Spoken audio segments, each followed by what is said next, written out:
time of my departure is now at hand. I have fought the good fight.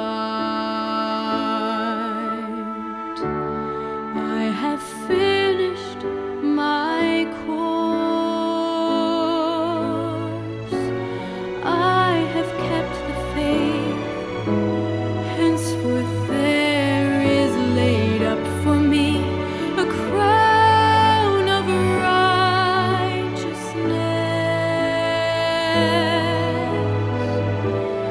There is laid up for me a crown of righteousness, which the Lord the righteous judge shall give me at that day. And not to me only, but unto them also that love is appearing.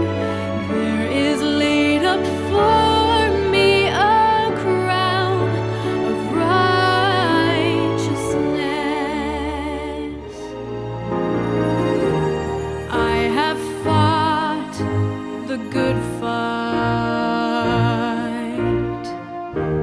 I have finished my course. I have kept the faith. Henceforth there is laid up for me a crown of righteousness.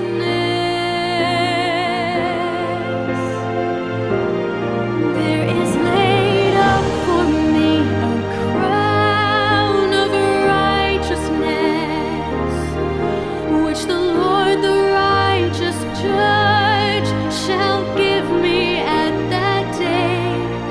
And not to me only, but unto them also that love is appearing. There is laid up for me a crown of righteousness. There is laid up for me a crown of righteousness, which the Lord the righteous judge shall give me at that day. And not to me only, but unto them also that love is appearing. There is waiting for me a crown of righteousness.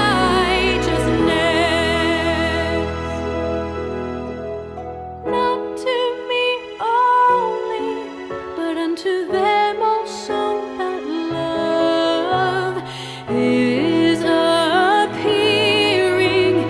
There is laid up for me a crown of righteousness.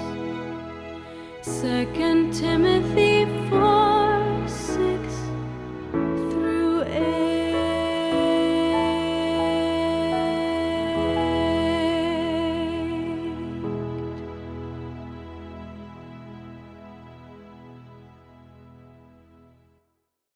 Love me में आपका स्वागत है। ये एक गीतात्मक Bible अध्ययन है। मैं लॉनी मेलिशेंको आपका मेज़बान हूँ और आज हम अपने अध्ययन को जारी रखते हैं। विषय है अंततः घर। और मैं लोगन हूँ, आपका सह मेजबान। मुझे वह गाना पसंद आया। अब हमारे अध्ययन पर आते हैं।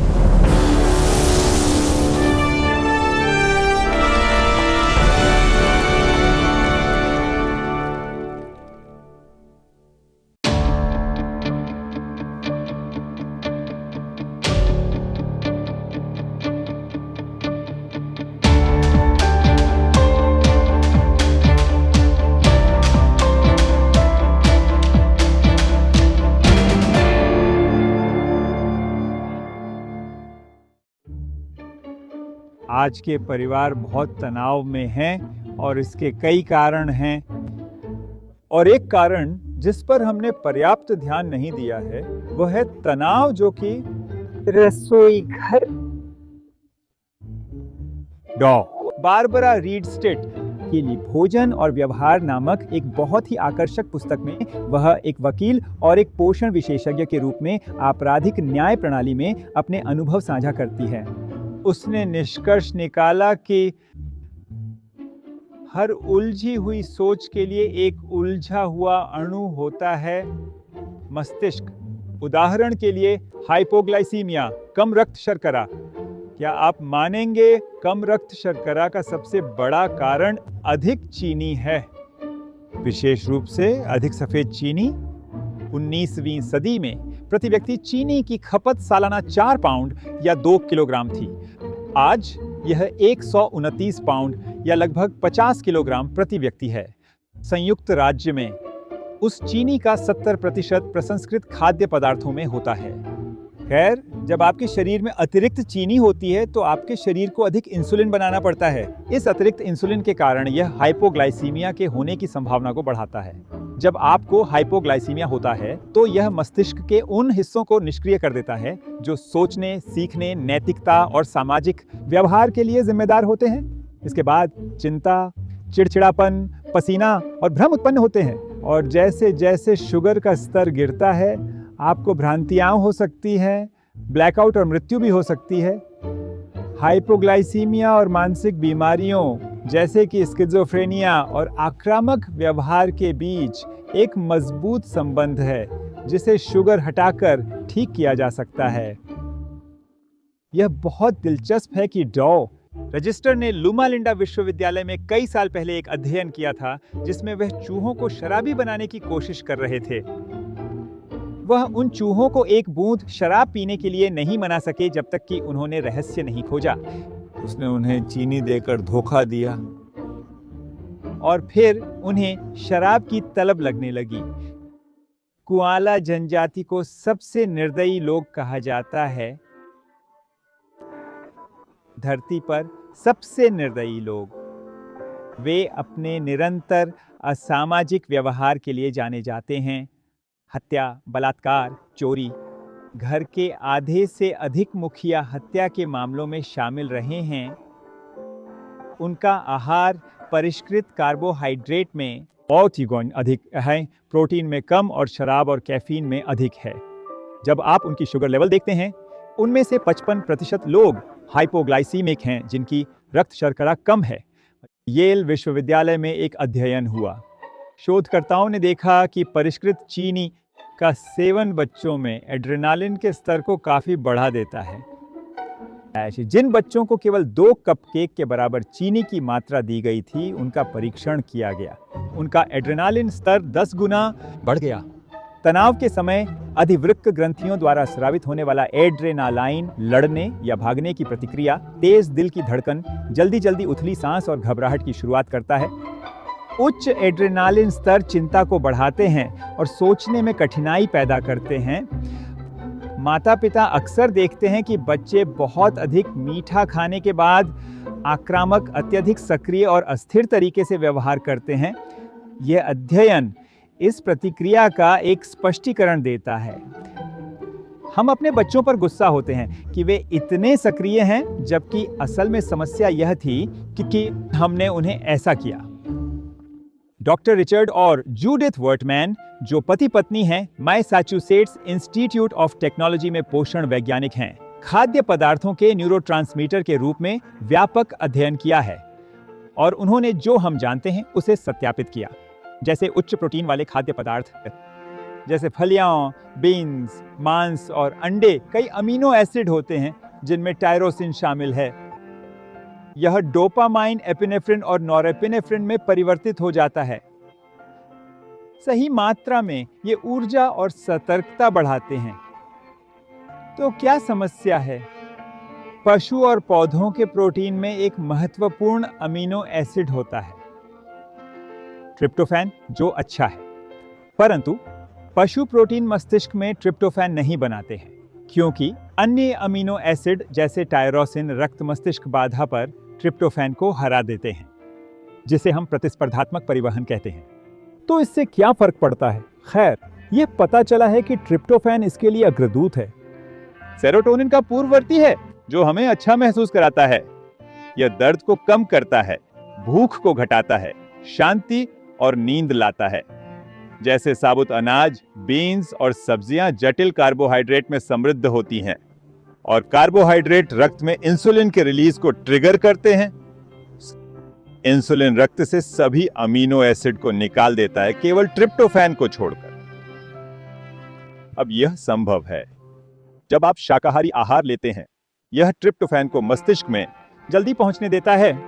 यह समझाने में मदद कर सकता है कि अनाज और सब्जियां खाने वाले लोग अक्सर शांत रहते हैं, अक्सर शांत और संतुलित लगते हैं।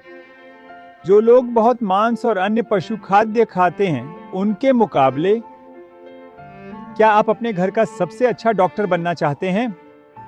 तनाव और दबाव को कम करने में मदद के लिए संभवतः हम रसोई में शुरू कर सकते हैं। याद रखें, यदि आप अपनी रसोई में काम करना जानते हैं तो मुझे आपको ऑपरेट नहीं करना पड़ेगा मेरी रसोई में। क्या आपने कभी विमान उड़ाने और घर बसाने के बीच की समानता पर ध्यान दिया है? आपके पास आमतौर पर एक पायलट और एक सह पायलट होता है ना? कि आप दोनों को अपने गंतव्य का निर्णय लेना होता है, आपको उपकरणों को सही ढंग से सेट करना होता है और आपको हवाई यातायात नियंत्रण से अनुमति का इंतजार करना होता है। और आप रनवे या जलमार्ग पर टैक्सी करते हैं जब तक कि गति और हवा आपको ऊपर ना उठा ले।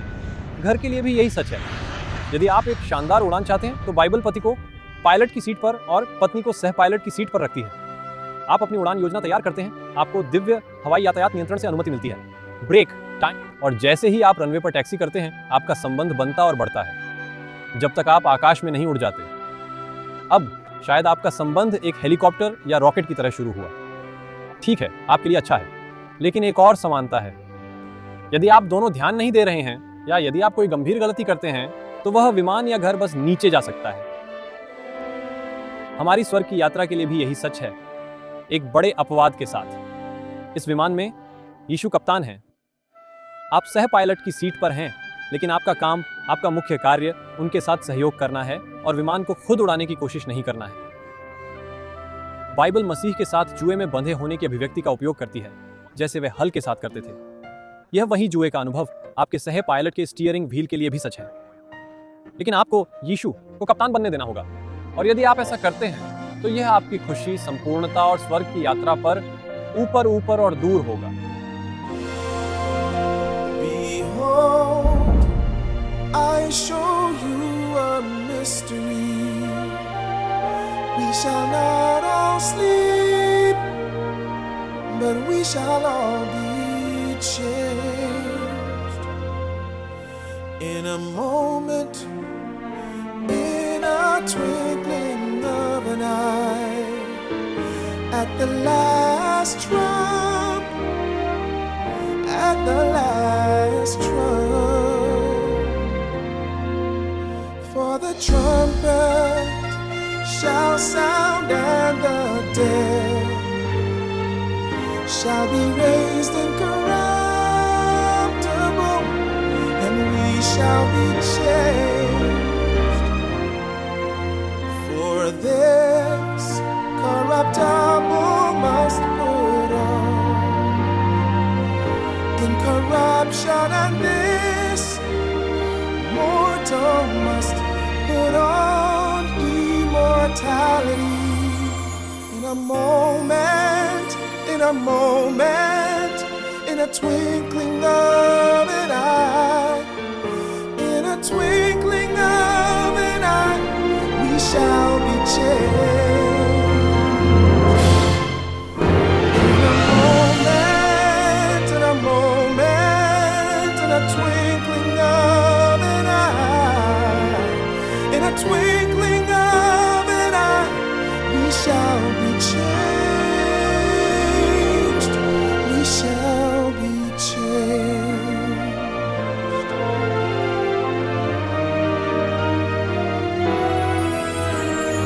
Then shall be brought to pass the saying that is written, death is swallowed up in victory. Oh, death, where is thy sting?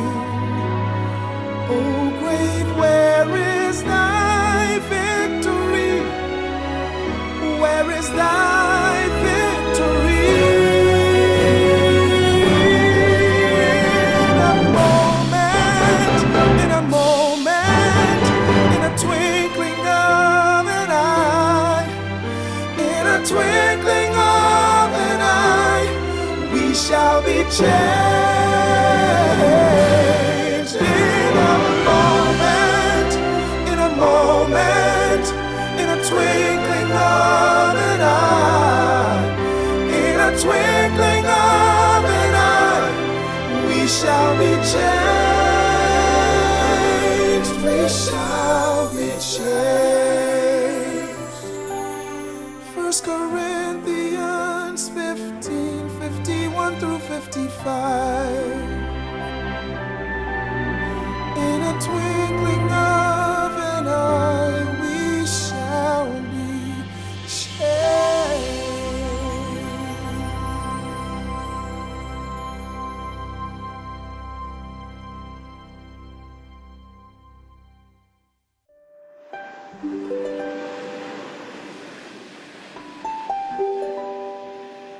अब पास्टर लॉनी मेलाशेंको अपनी कहानी साझा करने के लिए यहाँ हैं। जब हम यीशु मसीह के दूसरे आगमन के गौरवशाली विषय के बारे में सोचते हैं जो पूरे बाइबल में पाया जाता है, तो मुझे यह बताने में कोई आपत्ति नहीं है कि एक बच्चे के रूप में, भले ही मैं एक धार्मिक घर में धार्मिक माता पिता के साथ बड़ा हुआ, मैं यीशु के दूसरे आगमन से डरता था। 4 और 5 साल की उम्र में मैं इसके बारे में सोचकर भी घबरा जाता था। कैसे मैं रात को रोते रोते सो जाता था और कभी अपने माता पिता को नहीं बताया, क्योंकि मुझे पता था कि वे धार्मिक लोग थे। मुझे पता था कि वे स्वर्ग जा सकते हैं, लेकिन मुझे अपने बारे में यकीन नहीं था। मैं जानता था कि जब यीशु आएंगे तो कुछ लोग जा सकेंगे और कुछ नहीं, और मैं अपने बारे में चिंतित था। क्या मैं जा सकूंगा? मैं वास्तव में लेट जाता और रोते रोते सो जाता, जब तक कि आखिरकार सुबह उठता। मुझे ऐसे पाठ के बारे में नहीं पता था, जैसे कि 1 यूहन्ना 5:11-13, जो कहता है कि एक व्यक्ति जान सकता है। ये शब्द मैंने तुम्हें इसलिए लिखे हैं ताकि तुम जान सको कि तुम्हारे पास अनंत जीवन है। जिसके पास पुत्र है उसके पास जीवन है, जिसके पास परमेश्वर का पुत्र नहीं है उसके पास जीवन नहीं है। ये बातें मैंने तुम्हें इसलिए लिखी हैं ताकि तुम जान सको कि तुम्हारे पास अनंत जीवन है। वे मेरे महान महान आनंद और मेरे साहस बन गए हैं और मेरे सहारे जब से मैं वयस्क हुआ हूँ और यीशु मसीह को जानने लगा हूँ। लेकिन हम में से कोई भी नहीं है जो अभी देख रहा है और किसी टीले के बारे में नहीं जानता, जो किसी ऐसे व्यक्ति के रूप की रक्षा करता है जो कभी आपके निकट था। मेरी पत्नी जीन और मैंने हाल ही में अपनी प्यारी माताओं को खो दिया है। एक व्यक्ति गायब है। धन्यवाद देना। क्रिसमस पर एक व्यक्ति गायब है। उस घर में परिवार के जमावड़े और घर वापसी पर एक व्यक्ति गायब है। हमारे परिवार के गायन मंडली में माँ वहाँ नहीं है। हम माँ के लिए कार्ड नहीं खरीदते और इस मातृ दिवस में। और मैं कई अन्य लोगों के बारे में सोचता हूँ। मेरे एक दोस्त को आज सुबह ही एक संदेश मिला है। हेपेटाइटिस से मर रहे हैं एक चिकित्सक। सब कुछ जो गलत हो सकता है और संभवतः गलत हो सकता है वह गलत हो गया है, और इसीलिए हम सभी क्षतिग्रस्त माल हैं। मेरी अपनी जिंदगी मेलानोमा के साथ समस्याओं की एक सूची। चौथे स्तर पर आप 5वें स्तर तक नहीं पहुंचते। मेरे पास एक एवीएम था, खोपड़ी की आंतरिक सतह का एक आर्टेरियोवेनल विकृति। मुझे इस क्षण आपसे बात नहीं करनी चाहिए, लेकिन जाहिर है परमेश्वर ने अभी तक मेरे साथ काम खत्म नहीं किया था। और हाल ही में मैंने एक बड़ी सर्जरी करवाई है फ्लोरिडा में प्रोस्टेट कैंसर के लिए। तो क्या हम सभी क्षतिग्रस्त माल हैं। और मैं आपको बताता हूं, मैं इंतजार नहीं कर सकता जब तक परमेश्वर आकर सब कुछ फिर से ठीक नहीं कर देते। जहां घर स्वर्ग है और स्वर्ग का आखिरकार घर है।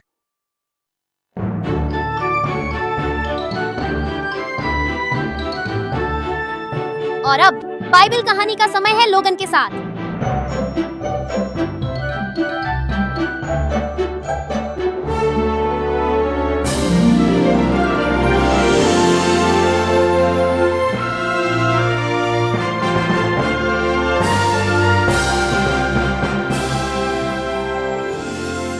और अब यहाँ लोग हैं।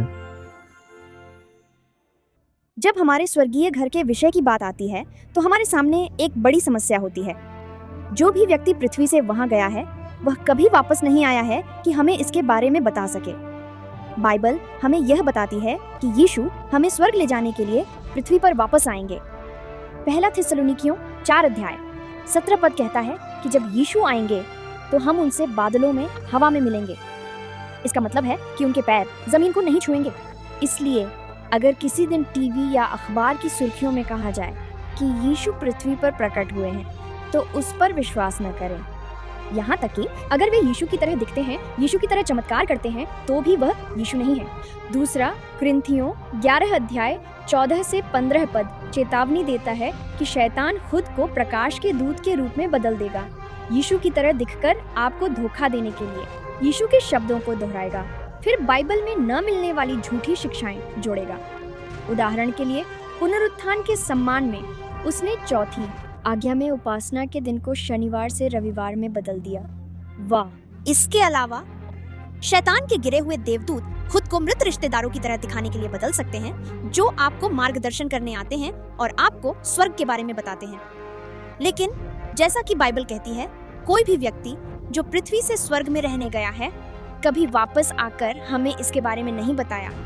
मूसा और एलियाह ने रूपांतरण के पर्वत पर यीशु को प्रोत्साहन का शब्द देने के लिए किसी अनाम पर्वत पर प्रकट हुए क्रूज पर चढ़ने से ठीक पहले, लेकिन वे कभी साक्षात्कार के लिए नहीं रुके। जैसा कि इन यीशु ने कहा, स्वर्ग के बारे में आपको केवल वही व्यक्ति बता सकता है जो स्वर्ग से आया है, यीशु। इसलिए अगली सबसे अच्छी बात यह है कि उन बाइबल लेखकों के विवरण पढ़ें जिन्हें दर्शन में स्वर्ग ले जाया गया था और उन्होंने जो देखा उसका वर्णन किया। प्रेरित पौलुस ने स्वर्ग का दर्शन किया था, लेकिन उन्होंने केवल इतना कहा कि इसे वर्णन करना बहुत कठिन था, जो हमें प्रेरित यूहन्ना प्रिय के पास छोड़ता है, जिन्होंने प्रकाशित वाक्य लिखा, जो बाइबल की अंतिम पुस्तक है। अब इसका बहुत सारा हिस्सा भविष्यवाणी, प्रतीक और अजीब जानवरों के बारे में है। वे महत्वपूर्ण हैं और उन प्रतीकों को समझने के लिए बाइबल स्वयं सबसे अच्छी व्याख्याता है। लेकिन अगर आप सिर्फ यह जानना चाहते हैं कि स्वर्ग कैसा होगा और चीजें कैसे समाप्त होंगी, मित्र, पुस्तक के अंत में जाएं, प्रकाशित वाक्य के अध्याय 18 और 18 पढ़ें और आपको आशा और प्रोत्साहन मिलेगा और हमारे स्वर्गीय घर का एक अद्भुत परिचय मिलेगा। हम कितनी भी कोशिश करें अपने घरों को स्वर्गीय बनाने की, मित्र, केवल एक ही संपूर्ण और परिपूर्ण स्वर्ग है। यह यीशु का घर है। यह एक दिव्य स्वर्ग है जो मसीह के लौटने के बाद हमारे संसार में प्रकट होगा। इसलिए आइए कुछ विशेष बातों पर गौर करें कि यीशु किस प्रकार वापस आ रहा है। यीशु ने हमें अपनी दूसरी बार आने की एक साफ तस्वीर दी है। मत्ती 24 अध्याय 24 वर्ष 27 पर ध्यान दें। जैसे पूर्व में बिजली की चमक होती है और यह पश्चिम में चमकती है, जब मनुष्य का पुत्र आएगा तब ऐसा होगा। यहाँ यूहन्ना, जो मसीह के करीबी शिष्यों में से एक हैं, हमें प्रकाशित वाक्य 1:7 में बताया गया, देखो वह बादलों में आता है और सभी उसे देखेंगे।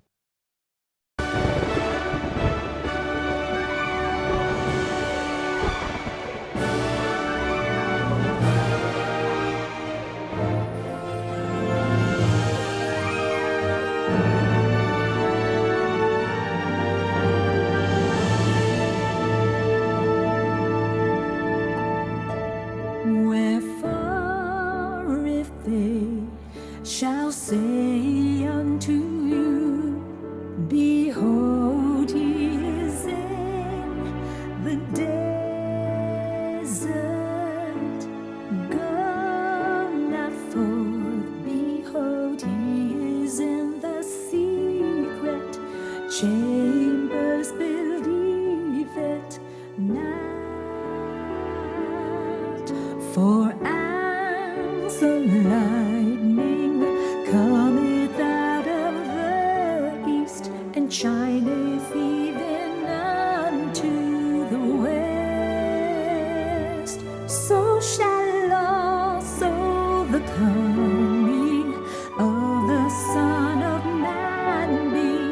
Behold, he cometh with clouds, he cometh with clouds. Behold, he cometh with clouds. Behold, he cometh with clouds. And every eye shall see, every eye shall see, every eye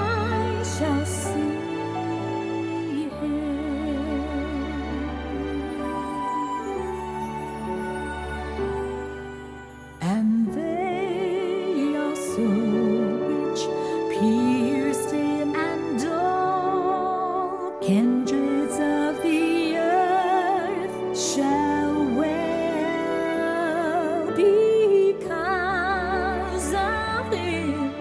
Behold, he cometh.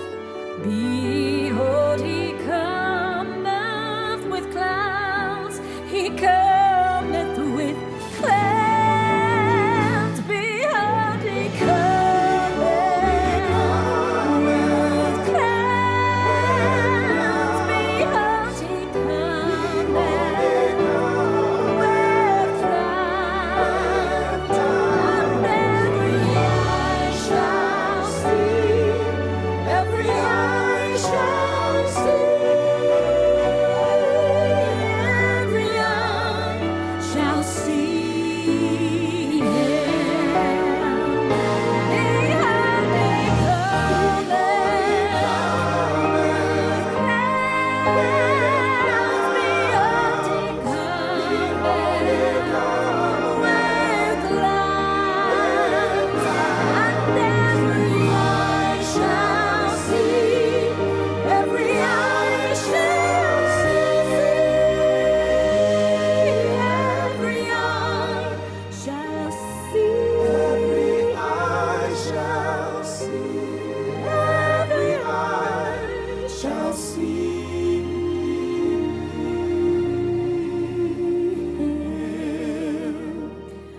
Matthew 24:26 and 27. Revelation 1:7. Every eye shall see him.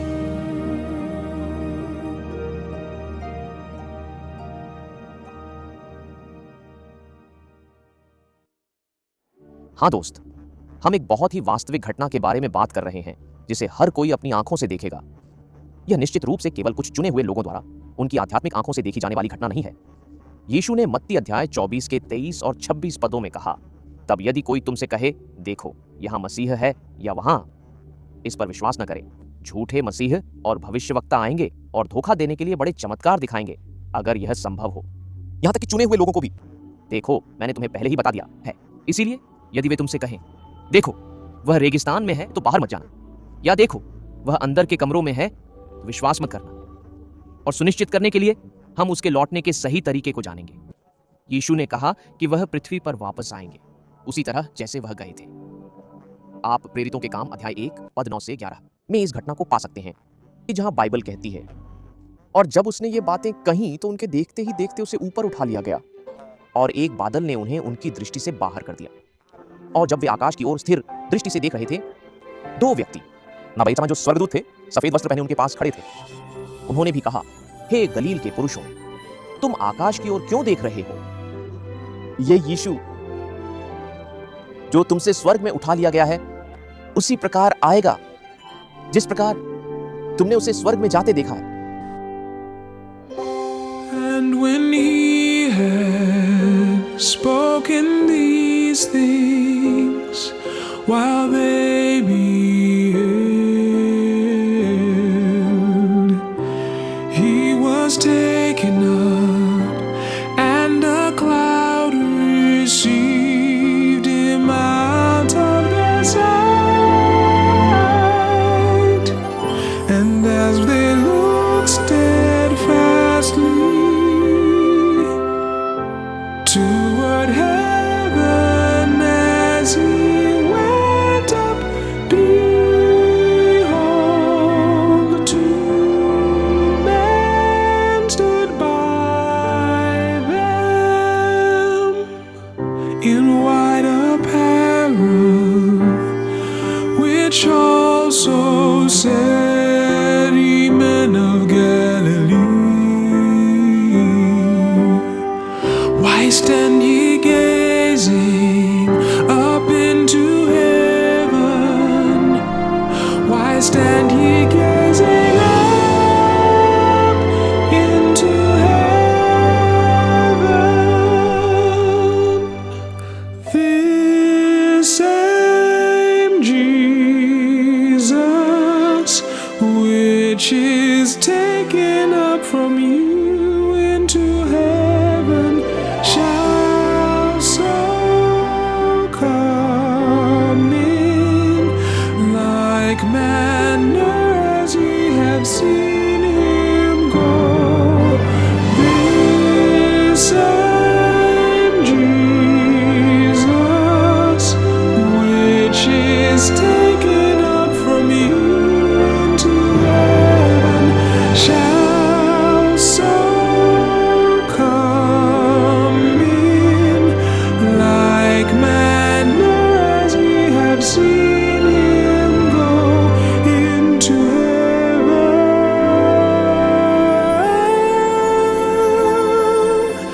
Shall so come as ye have seen him go into heaven.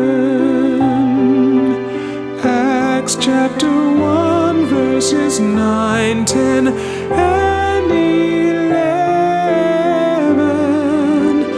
This same Jesus shall so come as ye have seen him go into heaven.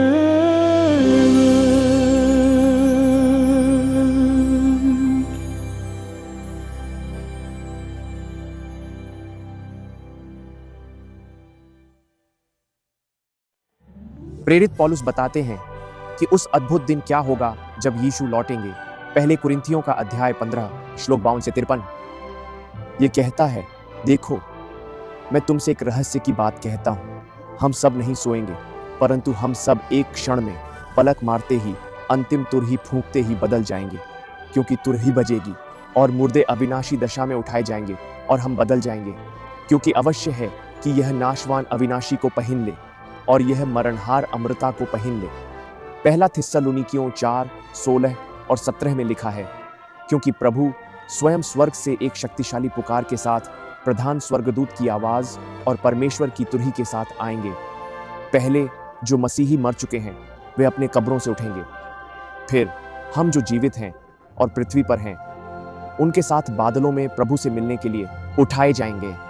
तब हम हमेशा के लिए प्रभु के साथ रहेंगे। Y ahora es tiempo de cantar juntos. Cuando el texto bíblico aparezca en pantalla, cantemos.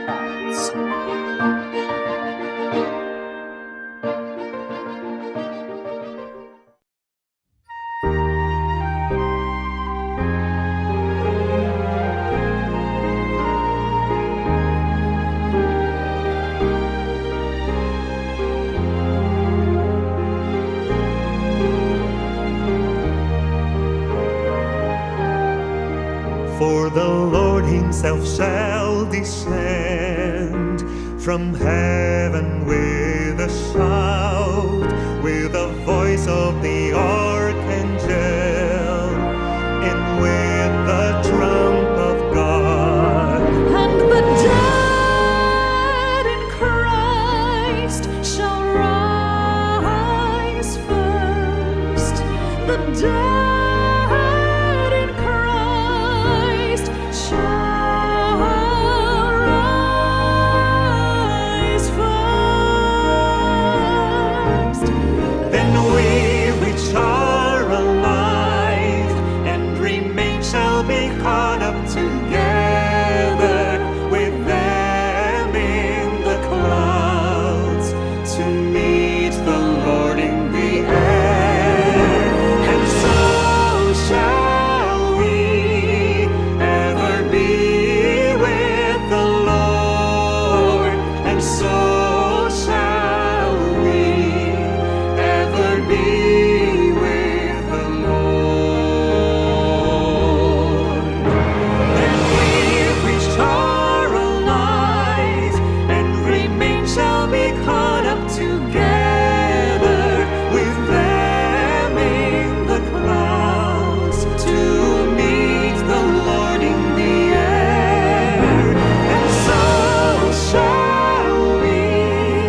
आपको कई साल पहले की बात याद है जब समय के अंत के बारे में पुस्तकों और फिल्मों की एक बहुत लोकप्रिय श्रृंखला बनी थी?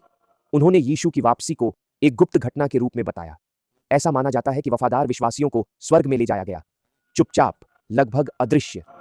जो लोग पीछे रह गए थे उन्होंने चारों ओर देखा। आश्चर्य है कि ईसाई कहां गायब हो गए। लेकिन ये श्लोक जो आपने सुने वे कुछ अलग ही तस्वीर पेश करते हैं, है ना? मसीह की वापसी आकाश में बिजली चमकने के समान है। बिजली? ये कोई रहस्यपूर्ण बात नहीं लगती, है ना? हर एक आंख उसे देखेगी, बाइबल कहती है। और जो मसीह में मरे हैं उन्हें जिलाया जाएगा, अर्थात भौतिक देहों में जीवन दिया जाएगा। यह देखना कठिन है कि लोग इसे कैसे नजरअंदाज कर सकते हैं, है ना? जब यीशु वापस आएगा तो जो लोग मसीह में मर गए हैं वे अपनी कब्रों से जीवित हो उठेंगे। हाँ, धर्मी हाबिल से लेकर अंतिम शहीद तक और बीच में सभी अन्य। हमें अमर शरीर दिए जाएंगे ताकि हम एक नए स्वर्ग और एक नई पृथ्वी में हमेशा के लिए जी सकें। हमारे प्रभु ने हमें बहुत प्यार किया है कि हमें अकेला नहीं छोड़ेंगे। वह नहीं छोड़ेंगे। वह इस अराजक दुनिया को हमेशा के लिए ऐसे ही नहीं चलने देंगे।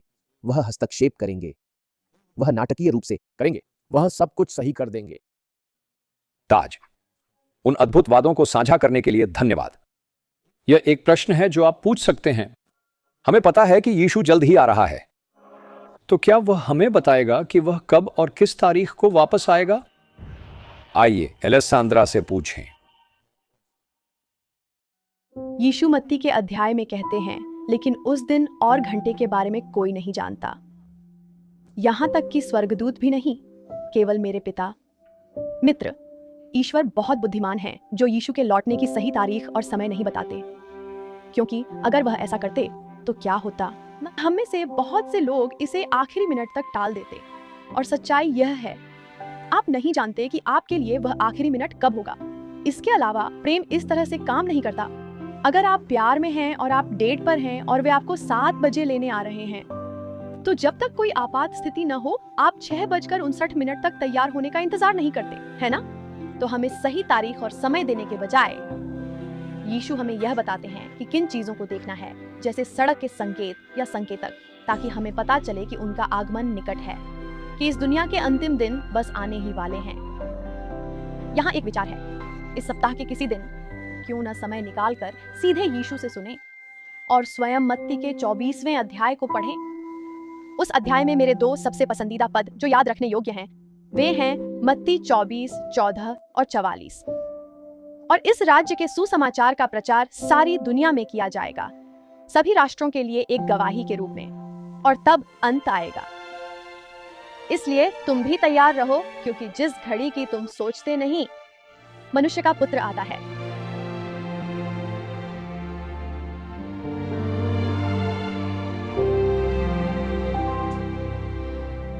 And this gospel of the kingdom shall be preached in all the world for a witness unto all nations, and then shall the end come, then shall the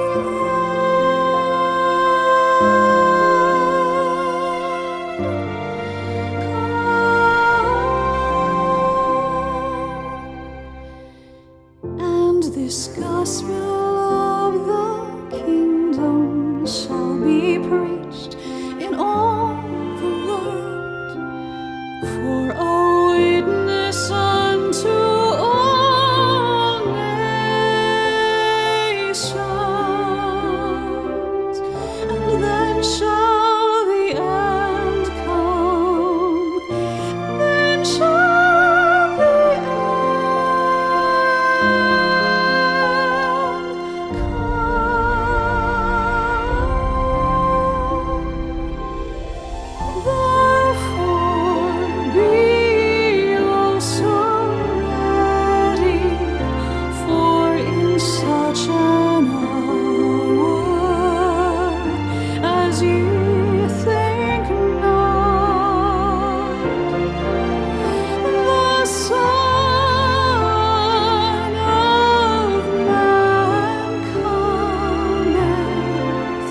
44, 14, and 44.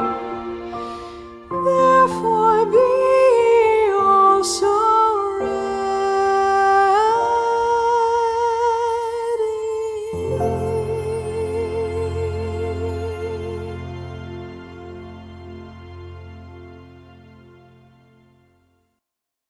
मैं आपके लिए एक स्थान बनाने जा रहा हूँ। अगर मैं आपके लिए एक जगह बनाने जा रहा हूँ, मैं फिर आकर आपको अपने पास ले जाऊंगा, ताकि जहाँ मैं हूँ वहाँ आप भी रह सकें। The clear 34, 5000 translation result. हाँ, यीशु इस दुनिया से चले गए, लेकिन उसने ऐसा इसलिए किया ताकि वह एक दिन वापस आ सके और हमें अपने पिता के घर ले जा सके। यीशु ने जो कुछ भी तैयार किया है मेरे लिए, एक कमरा, एक महल या बस एक खाट, मैं बस उनके चेहरे को देखकर खुश रहूंगा। आज जब हम अपने विश्व पर नजर डालते हैं तो चारों ओर भ्रम, अराजकता, बीमारी, दुख और मृत्यु। बाइबल के अंतिम अध्यायों में परमेश्वर ने हमें कितना मूल्यवान वादा करके आश्वासन दिया है कि वह इसे हमेशा के लिए ठीक कर देगा। प्रकाशित वाक्य बदशीमंड। अब मैंने एक नया स्वर्ग देखा और एक नई पृथ्वी, क्योंकि पहला स्वर्ग और पहली पृथ्वी समाप्त हो गई थी। इसके अलावा अब कोई समुद्र नहीं था। फिर मैंने यूहन्ना पवित्र नगर नए यरूशलेम को देखा, जो परमेश्वर से स्वर्ग से उतर रहा था, एक दुल्हन की तरह सजाया गया, और परमेश्वर उनकी आंखों से सभी आंसू पोंछ देंगे। और अब कोई मृत्यु नहीं, न ही दुख, न ही रोना, न ही कोई दर्द होगा, क्योंकि पूर्व की बातें गायब हो गई हैं। वाह, अब कोई दर्द नहीं, कोई दुख नहीं, कोई रोना नहीं और कोई मृत्यु नहीं, बस खत्म हो गया, सदा के लिए चला गया। क्या आप इसे सोच सकते हैं? क्या आपने दुल्हन के सजने का हिस्सा देखा? क्यों? क्योंकि परमेश्वर खुद हमारे इतने करीब होने वाले हैं। मित्र, परमेश्वर ने प्रेम प्रस्ताव दिया है। परमेश्वर ने आपको प्रस्तावित किया है। परमेश्वर, एकमात्र पूर्ण वादा करने वाला और वादा निभाने वाला, हमारा अटूट प्रदाता, रक्षक और वाचा निभाने वाला परमेश्वर ने आपके लिए अपनी जान दी है। अब वह आपकी प्रतिक्रिया का इंतजार कर रहा है। यूहन्ना 14:1-3। आपका दिल दुखी न हो। आप परमेश्वर में विश्वास करते हैं, मुझ पर भी विश्वास करें। मेरे पिता के घर में बहुत सारे कमरे हैं। अगर ऐसा नहीं होता तो मैं आपको बताता। मैं आपके लिए एक स्थान बनाने जा रहा हूँ, और यदि मैं आपके लिए एक स्थान तैयार करूँ तो मैं फिर आकर आपको अपने पास ले लूंगा, कि जहाँ मैं हूँ वहाँ आप भी रह सकें। Let not your heart be troubled. Ye believe in God. Believe also in me. In my Father's house there are many mansions. If it were not so, I would have told you.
और अब अपनी व्यक्तिगत गवाही का निष्कर्ष साझा करने के लिए यहाँ पादरी लोनी मेलाशेंको मौजूद हैं।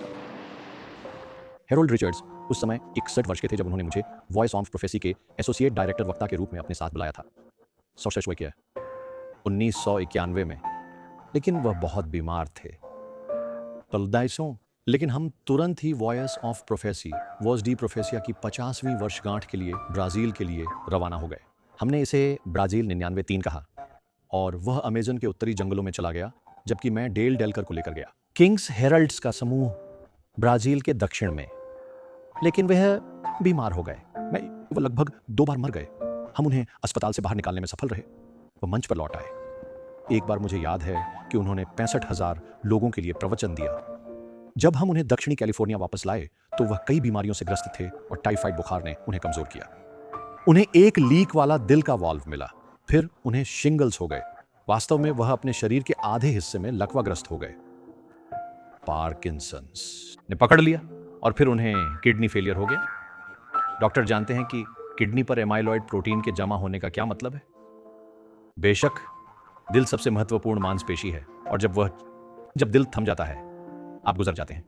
अंततः कैंसर भी आया और फिर 11 अप्रैल 2000 को दिल की विफलता। मैं उन लोगों के लिए शब्दों को खोजने में कठिनाई महसूस करता हूं जो हमारे बीच विशाल थे, जैसे हारोल्ड रिचर्ड्स। हारोल्ड एक बड़े आदमी थे, उनके हाथ बड़े थे, लेकिन उनका दिल भी बड़ा था और यीशु मसीह को उठाने के लिए उनके पास एक बड़ा प्यार और जुनून था। वह मेरे साथ प्रचार करना चाहते थे। उन्होंने अस्पताल में स्टूडियो की तुलना में अधिक समय बिताया, लेकिन जब मैं उनसे मिला तो उन्होंने कहा, लोनी, मेरे पास एक सपना है, मैं वहां जाकर प्रचार करना चाहता हूं। लेकिन फिर हारोल्ड के लिए चीजें बंद होने लगीं और एक दिन एक संयोगवश क्षण हुआ जब मैंने उनके साथ एक अभिषेक सेवा में भाग लिया था, गहन देखभाल कक्ष में, ग्लैंडेल के अस्पताल में। जब मैंने एक सहयोगी के साथ प्रार्थना समाप्त की तो उन्होंने खुरदुरी आवाज में कहा, क्योंकि उनकी आधी वोकल कॉर्ड लकवाग्रस्त थी, लो आओ वापस, यहां आओ। मैं उनकी तरफ गया और जेनी मेरे साथ थी और अन्य पादरी भी। मैं उसके करीब झुक गया ताकि मैं उसकी बात सुन सकूं और उसने कहा, लो, आप प्रभु परमेश्वर के सेवक हैं। उसने मेरा हाथ पकड़ा और उसे दबाया। प्रभु परमेश्वर ने आपको मेरे पास भेजा ताकि आप सच्चाई का प्रचार करें। उसकी सांसें थोड़ी भारी और तेज थीं और वह रुक रुक कर ले रहा था, बड़ी कठिनाई से। फिर भी उसने दृढ़ता से कहा, लॉन, मैंने आपके लिए प्रार्थना की, मैंने आपको चुना। हम दोनों रो रहे थे और मुझे लगा कि ये उसके अंतिम शब्द हो सकते हैं, लेकिन उसकी नजरें मुझ पर थीं और उसने कहा, सुनो लॉन, अगर प्रभु परमेश्वर मुझे उठाता है, मैं फिर से प्रचार करना चाहता। लॉन, मेरे पास एक उपदेश है, इस पर सोच रहा हूं, यहां तक कि शीर्षक भी है, क्या आप इसे सुनना चाहेंगे? मैंने कहा, हाँ। ये क्या है हेरोल्ड? आंसू उसकी आंखों से बह रहे थे। उसने मुझे गले लगाया और फिर उसने अपना उपदेश शुरू किया जिसे उसने सोचा था। लॉन, अंतरिक्ष में बहुत दूर, महान नेबुला और प्लेट्स के पार,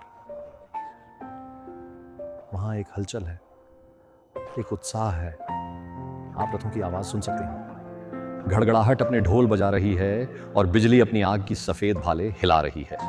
वह अपने रास्ते पर है, वह अपने रास्ते पर है। नीचे नीचे नीचे ओरियन के गलियारे में, नीचे नीचे नीचे उस नीले ग्रह की ओर। क्या आप इसे देख सकते हैं? यह अकेला है। वह उस पर थूका गया और सूली पर, लेकिन वह नहीं भूला। वह अपने रास्ते पर है। वह लेट गया और उसने एक तरह से आंख मारी। उसने पूछा, लोन? मैंने कहा, यह बेहतरीन है। गटस की और उसने फिर से गहरी सांस ली और पीछे झुककर कहा, मैं अब थोड़ा थक गया हूं, मुझे लगता है कि मुझे बस आराम करने की जरूरत है। मैं उसके करीब झुकी और मेरे आंसू उसके गाल पर गिर पड़े। मैंने कहा, क्लियर 8, 5000 ट्रांसलेशन, रिजल्ट प्रभु परमेश्वर। कृपया अपने सेवक को पास रखो। जिनी और मैंने बाहर मुड़कर हॉल में गए। हम हॉल में मुश्किल से निकले और हम एक दूसरे को पकड़कर रोए। ये HMS रिचर्ड्स को देखने का मेरा अंतिम क्षण था। तुम जानते हो, ज़करियाह ने कहा, शाम के समय यह प्रकाश होगा, क्योंकि वहां सदैव प्रकाश रहता है। परमेश्वर के संतों के निवास में सदैव आनंद रहता है। हेरोल्ड और मैं जब भी हम अस्पताल में एक साथ मिलते थे, हमने कभी भी उसकी परेशानियों पर ध्यान देने में एक पल भी नहीं बिताया, और उसके पास समस्याओं का एक ढेर था। वह हमेशा दूसरे आगमन की प्रतीक्षा में रहता था। मुझे उम्मीद है जब मैं चला जाऊंगा तो मैं अपने पिताजी को देखूंगा जब यीशु आएंगे। उसने यीशु के जल्द आने में विश्वास किया। यह उसे उत्साह और प्रेम से भर देता था। यीशु का दूसरा आगमन, यीशु से मुलाकात और उनके स्वर्गीय घर में जाना HMS रिचर्ड्स जूनियर द्वारा परिभाषित किया गया। यह उसे यीशु के लिए प्यार से भर देता है। इस दुनिया में सबसे महत्वपूर्ण व्यक्ति हारोल्ड रिचर्ड्स है। वह आपकी दोस्ती चाहता है। मैं उसके बारे में सोचते हुए 70 सालों को याद करता हूं। इस शाम के तारे हारोल्ड रिचर्ड्स ने रात के अंधेरे को पीछे धकेल दिया, रोशनी और खुशी के साथ। मुझे तारे देखना पसंद है, लेकिन शाम के तारे हमेशा हमारे साथ नहीं होते। अब ये तारा अस्त हो गया है। जल्द ही ब्रेक तशवीश संयोजन के लिए चमकीले और सुबह के तारे के साथ इस बार कभी भी नहीं, कभी भी नहीं। अनंत काल तक चमकते रहना, क्योंकि वह अपने रास्ते पर है। अंत में घर, स्वर्ग।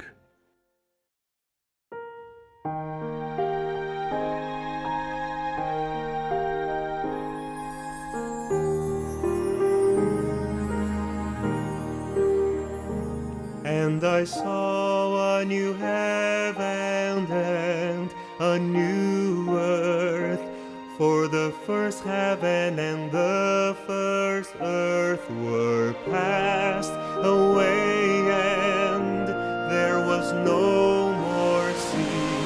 There was no more sea. And I, John, saw the holy city, Jerusalem, coming down from God out of heaven, prepared as a bride adorned for her husband.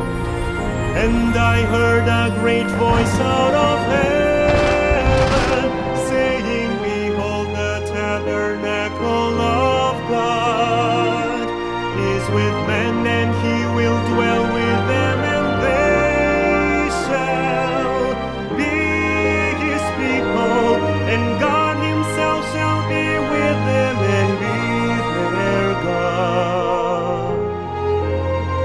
And God shall wipe away all tears from their eyes, and there shall be no more death, neither sorrow nor crying, neither shall there be any more pain, for the former things are passed away. And God shall wipe away all tears from their eyes, and there shall be no more death, neither sorrow nor crying, neither shall there be any more pain, for the former things are passed away.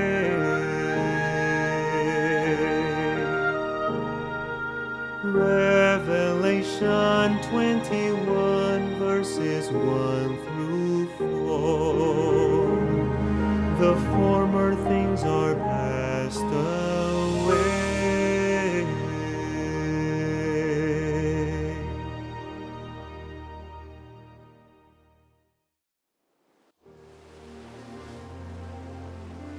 आइए प्रार्थना करें।